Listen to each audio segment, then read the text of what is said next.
Welcome back to Unapologetically Woman. We're celebrating phenomenal women all across Kentucky who make no apologies for their perspectives or the impacts that they're making in the community. Today we're celebrating Ebony Cooper.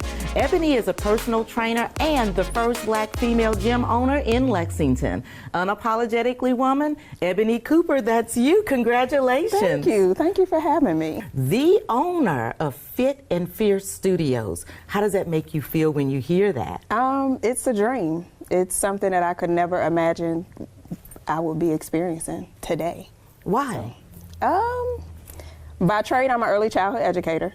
As a child, I was never athletic. I didn't work out or anything like that. And so to be the forefront of health and wellness for women is amazing. What got you on this journey? Well, it started with myself. In 2015, my dad was diagnosed with brain cancer. Surprisingly, we didn't know. And then he survived it for about a year and a half, and then he passed away. And so I'm a mother of three, and I had so many questions like, when did this happen, and how did it happen, and where did it come from? And I wanted to make sure that my daughters didn't have any questions when it was my time to go. Wow, Yeah. that's pretty deep. Yeah. So your journey actually started when you were younger because you weren't athletic, you didn't participate in sports, but you found yourself in a place that you didn't want to be as far as your weight was concerned. Absolutely. Absolutely. So after I have three daughters, and after my third child, in the passing of my father, I just wanted to get healthier. You know, I wanted to live a better life. I wanted to try to extend the quality of my life. And so I decided that I had to do something, and that something had to start with me. And it started with you, and it was fierce. Yes, ma'am, it was. You have lost 50 pounds, and you lost that in 6 months, and you've been keeping that off for the last 4 years or more. Absolutely, yeah. And so when you're working in the studio and you're training folks, how do you individualize it for them? I meet with all of my clients before they come in, and I just tell them to make it about them. Like, whatever you need today, that's what I want you to come here and get. So whether they have ailments or sicknesses or injuries or pains, we all do the same thing, but I also customize it to each individual.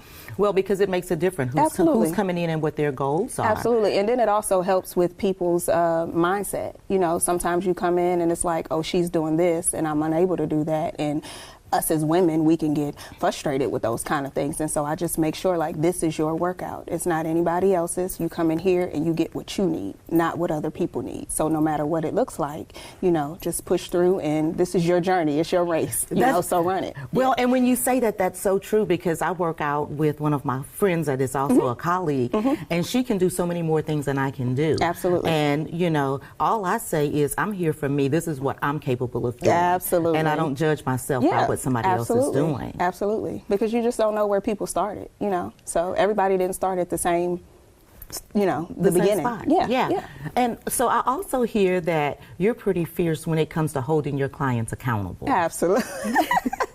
Absolutely. They say Ebony is going to hold you, Coach Coop is going to hold you accountable. Yes, absolutely. Absolutely. Accountability is very important, you know, and you never know what people are going through personally.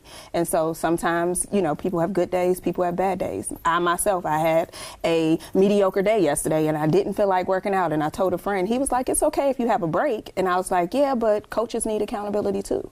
And so I give out so much accountability that sometimes I don't save enough for myself.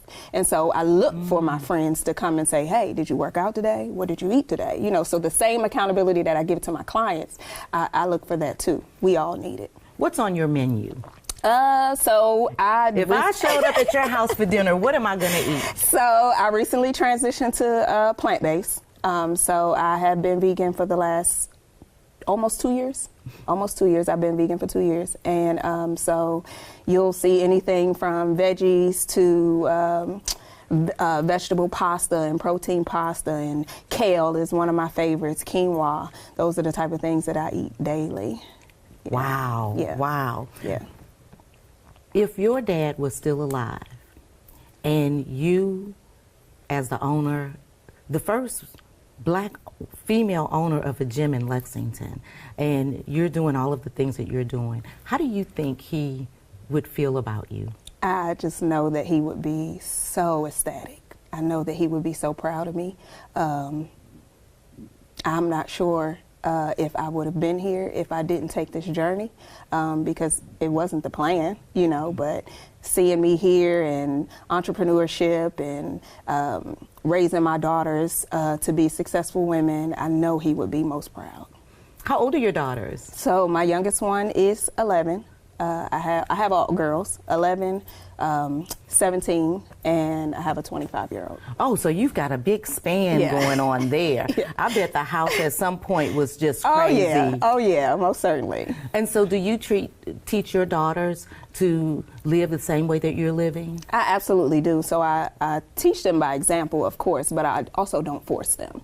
You know, entrepreneurship in the beginning, you can always be at work and always be in the gym and always be in the studio, and I never want them to resent me for that. And so I lead by example, and you know, if they choose to follow, I'm most excited about it, and if they don't, that's okay too.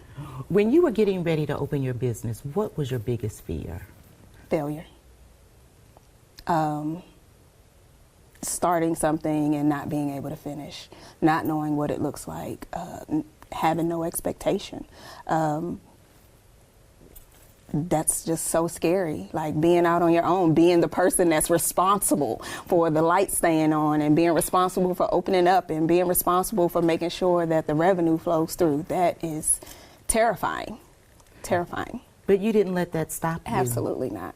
Absolutely You kept not. stepping forward even in spite of your fear. Absolutely. And I think that that's one of the things that, you know, this show is all about. Yeah. Is people see people like you, Ebony, in a position and like, oh gosh, it must be so easy for her. Yeah. When, you know, there's everybody has a journey Absolutely. that they've been through. Yeah.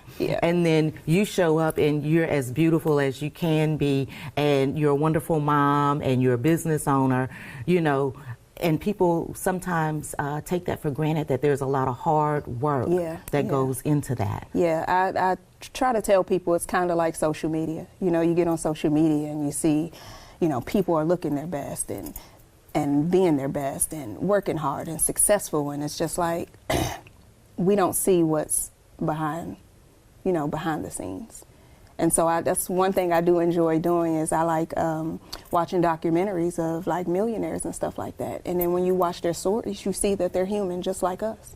And so if they can do it, so can I, you know. My life doesn't mean any different just because I'm not where they are or I'm not a millionaire yet, but it's like I can get there. Well, and on social media, we only post what we want people to know about us. That's it. I've never posted a picture of me in the bathroom cleaning the toilet. That's never happened. That is it. And that's what people have to remember. It's like social media is just social media. It's not really real life. You know, we only show people what we want to see. And that's it. Yeah. That's it. We oftentimes are afraid to show people what our failures have been. Absolutely. Because you won't get anywhere if you've never tried something and failed. Absolutely. You know. Absolutely. Fail big is something that one of my friends say all the time. And now that I am a business owner, I'm no longer afraid of failure. And I tell my children all the time, like, if you're not failing, you're not growing. And that's true. Yeah. That's the truth. Yeah. Because that's the only way to grow. Absolutely. You know, It's because the you're mess up. building on all of those things. Yeah. And, you know, for me personally, I don't look at failure as a failure. Yeah. Okay, so that didn't work. Yeah. This is me. Okay, so that didn't work out. Yes. What have I learned from that? Yes. And how can I apply that to Absolutely. something different? It's an opportunity to try again. And so, listen, this is not the only thing that you do. You have been involved in a whole lot of things. Tell us about that. So when I first opened the studio, one of my goals wasn't just about me. Of course, you know, the main thing is health and wellness. The main thing is providing a safe space for women to come and just be their best selves. But I also consider myself a community connector. And so... An influencer, yes, I heard. Yeah. Absolutely. And so, you know, Fit and Fierce Studio is an umbrella for other women to do the same thing I do. So I have an assistant trainer now who wants to eventually run her own space and, you know, train her own clients. And so she comes in and she does that. I have a fairly new yoga instructor, Jordan, who comes in and she does pop-ups for me. And so it's just providing a space, not just for me to be the one giving, allowing people to come and work out, but also allowing others a space to come and serve as well. And so you not only service women, you've also expanded to men and children as well. Oh yeah, absolutely. So we're not limited to women, although women do. I attract women. Yeah, women attract women. Yes, I attract women. However, we are not limited to just women. Men are welcome, families, children, all that. And so do you have a coach? You're a coach for other people, but do you have a personal trainer that helps keep you in line? Absolutely. So I just started training with your trainer. With the mom towel? Yes. Oh, yeah. So I have been. He will tear you up every time you go in there. Absolutely. So I just really, got tired of trying to hold myself accountable. Some days it can be hard. I wake up at 5 a.m., my last class ends at 6, and serving other people, oftentimes there's not a lot of time or energy that I have to give to myself. And so this year I have committed to supporting our health and wellness community. And so I have been with Damon for the last 8 weeks. And hopefully I can support other trainers as well and get some more accountability in this world. Well, I like that you talk a lot about accountability. Oh, yeah. I do. And you hold yourself accountable, you hold other people accountable, and you also rely on other people to hold you accountable. Absolutely. So it's this big circle of accountability. Absolutely. Absolutely. I mean, that can be really hard. We are hard on ourselves. And so sometimes you have to give up some of that responsibility and just look for somebody else that's doing the same thing that you're doing and get what you need from elsewhere. And so we talked about, everybody being on their same pace when they come to you. Yeah. What do you find, what are women saying when they come in? Do you find women are more ashamed because there's been a lot of body shaming that has been happening in society lately? Do you find that with your clients, and how do you handle that? So most of my clients that have come to me, they just they may not know what to do, or it's more like of an insecurity type thing, going to the gym by yourself and having all of these men that are like throwing weights around and whatnot, and they just want to be in a space where they can be comfortable to move however they want to move, no matter their size or age or race. Like we're a safe space. We're a safe space for whatever they need. If they need to come in and just sit on the floor and cry, that's what we need. That's what we're doing today. If they feel like, they just need to stretch, that's what we're doing today. Whatever they need in that space when it comes to health, wellness, their mental capacity, like we're serving all of those things. It's a whole body situation, not just coming to work out. Like we want people to just be comfortable and feel safe and take care of their body as a whole. And that's so important for women, because Absolutely. sometimes you might step in and you think today is about the workout, but today might not be about the workout at all. Yeah. It might be about, connecting with another woman or, having a conversation that needs to be had. Yeah, absolutely. Absolutely. And I'm grateful that I can provide that space. I'm grateful that people are comfortable enough to come in and just say, hey, I don't have it today, or we just need to talk or whatever. And I'm grateful that I have the ability and the capacity to provide that for them. And so when you're not doing things for other people, what are you doing for yourself? Probably taking naps. Taking naps. There's value. Don't underestimate the value of a good nap. Absolutely. I am a professional napper. I also heard you're a great singer, too.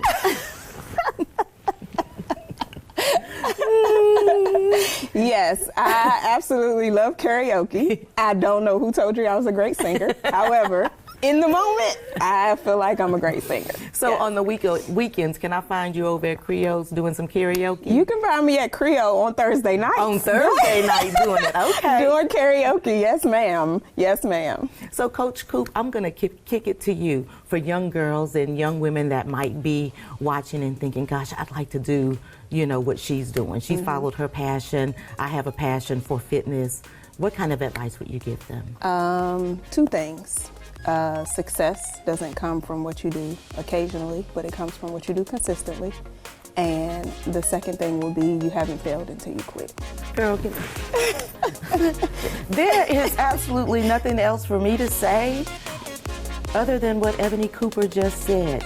You guys continue to watch as we celebrate other phenomenal women just like Ebony who are making changes and helping other women in our community. I'll talk to you soon on Unapologetically Woman.